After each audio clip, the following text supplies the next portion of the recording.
What are some of civilization's bottlenecks? What are some of its limiting factors, like transportation networks, oil, industrial diamonds? So many industrial processes require industrial diamonds. For example, in World War II, the Nazi war machine would have ground to a halt pretty quickly had they not been able to smuggle lots of industrial diamonds out of South Africa. And I mean, isn't that a good thing to actually be able to stop the Nazis through a fairly simple means of stopping that one resource? Anyway, what are some of the objects or processes that, if interdicted, could cause civilization to grind to a halt? Similarly, where can we find fulcrums, pivot points to magnify our efforts? Where do we put the levers? What do we use for fulcrums? How and when and how hard do we push to help topple this culture of death? Are these fulcrums psychological? I hear all the time that it would do no good to take out dams, for example, because that would leave intact the mindset that leads to their erection in the first place. We need to change hearts and minds, I'm told, and once these hearts and minds have been changed, everything else will fall into place. Civilization will disappear because people are no longer insane enough to want it. But maybe the question's too vague. Whose hearts and minds are we trying to reach? Where do we place our efforts in changing hearts and minds to achieve the most effect? Is it among the politically and economically powerful? Is it among the mass of Americans? Is it among the disaffected? Is it among the poor? Is it among the so-called criminal classes? Is it among the cops and the military? These latter, after all, have a lot of guns. Where will we achieve the most good? Are the fulcrums spiritual? People value what they consider sacred. They sacralize what they value. Perhaps we should attempt to desacralize power for power's sake. Perhaps we should attempt to break down the divine right of science, the divine right of corporations, the divine right of production, the divine right of nation states. Perhaps we should attempt to help people to remember that spiders who live in their bathrooms are sacred, as are salmon who spawn in rivers outside their homes, plants who push up through sidewalks, salamanders who live high in the hollows of ancient redwoods. Their own bodies are sacred, their own experiences, their own sexuality, their own flesh free from industrial carcinogens. Where do we place the levers, the fulcrums, to help people remember that they are humans living in a land base, that they're animals? Are these fulcrums personal, such that, like Hitler, the removal of this or that person will make a tangible difference? World War II was almost prevented by one person, George Elser. He was a trade unionist who didn't like what Hitler was doing to the trade unions. And so he attempted to kill him. And he got a job in a mine so he could steal some explosives. And he then snuck every night into a restaurant where Hitler was going to give a speech. And he hollowed out a space behind the column in front of which Hitler would give the speech and put the bomb there. And the bomb was set to go off at a certain time, about 2/3 of the way through Hitler's speech. And the only reason it didn't work is because it was foggy and Hitler couldn't fly out on his airplane. So he had to leave on a train, which meant he had to go according to the train schedule, which meant that he gave his speech an hour early. The plane blew up about 10 minutes after Hitler left. The bomb blew up 10 minutes after Hitler left and killed a bunch of high-ranking Nazi officials. The point is that everybody who studies World War II understands that if Hitler had died in 1939, which is when this took place, World War II would not have happened.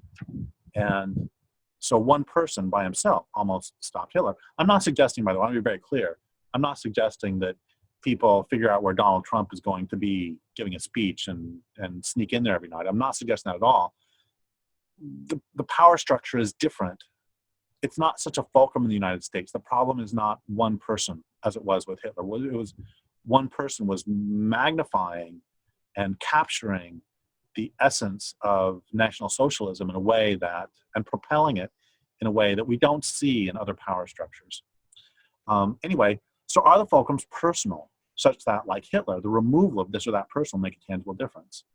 Would it help the redwoods and workers of Northern California to make sure that Charles Hurwitz, CEO of Maxam, doesn't damage them from his high-rise home in Houston, Texas? If so, where and how and when do we act in this way?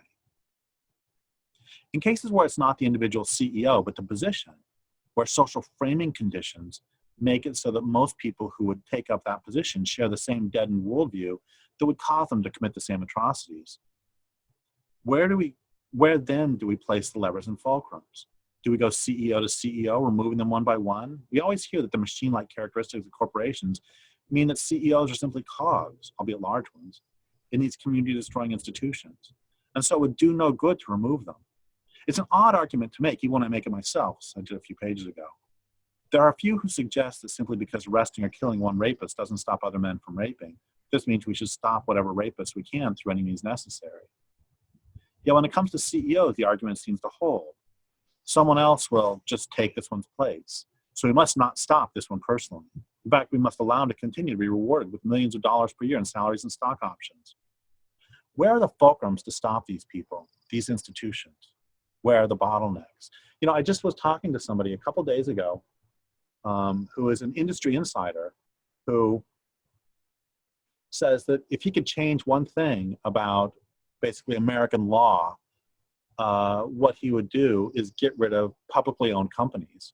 Because once a corporation is publicly owned as opposed to personally owned, then it is required by law to maximize revenue for the stockholders. And that creates, as soon as, if there is a person who runs a company, they can try to do the best they can for the world within the context of this horrible capitalist system. But if it's publicly owned, then they no longer have that option. Anyway, so perhaps the fulcrums are social.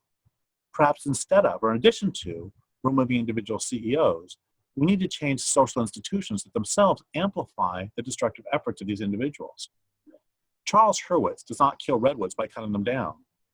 He kills them by ordering them cut down, or even more abstractly, by ordering someone to maximize profits. Are there counter levers we can use to pry his levers of power? Are there social means by which we can do that? Or perhaps, as was also true of the Nazis, some of these fulcrums are infrastructural. John Muir is famously noted as saying, God has cared for these trees, saved them from drought, disease, avalanches, and 1,000 tempests and floods, but he cannot save them from fools. The thing is, a fool couldn't cut down trees by him or herself. I used to think that we were fighting an incredibly difficult battle, in part because it takes 1,000 years of living to make an ancient tree, while any fool can come along with a chainsaw and cut it down in an hour or two. I've since realized that's all wrong. The truth is that thriving on a living planet is easy. The whole forest, for example, conspires to grow that tree and every other, and we don't have to do anything special except leave it alone. While cutting down a tree is actually a very difficult process involving the entire global economy. I wouldn't care how many ancient redwoods Charles Hurwitz cut down if he did it all by himself, scratching pathetically with bloodied nails at bark, gnawing with bloody teeth at heartwood, sometimes picking up rocks to make stone axes.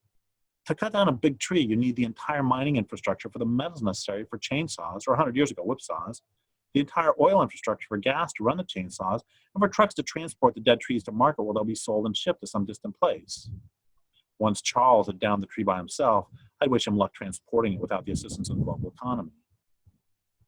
And so on. It takes a whole lot of fools to cut down a tree, and if we break the infrastructural chain at any point, they won't be able to do it. The same is true for the rest of this culture's destructive activities, from vivisection to factory farming to vacuuming the oceans to paving the grasslands to irradiating the planet. Every one of this economy's destructive activities requires immense amounts of energy and worldwide economic, infrastructural, military, and police support to accomplish.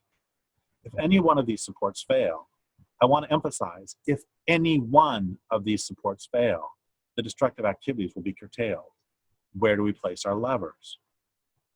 Or maybe the fulcrums are all of the above. Maybe changing people's hearts has a place. Maybe so do all the others. And maybe we should pursue them all according to our gifts, proclivities, and opportunities.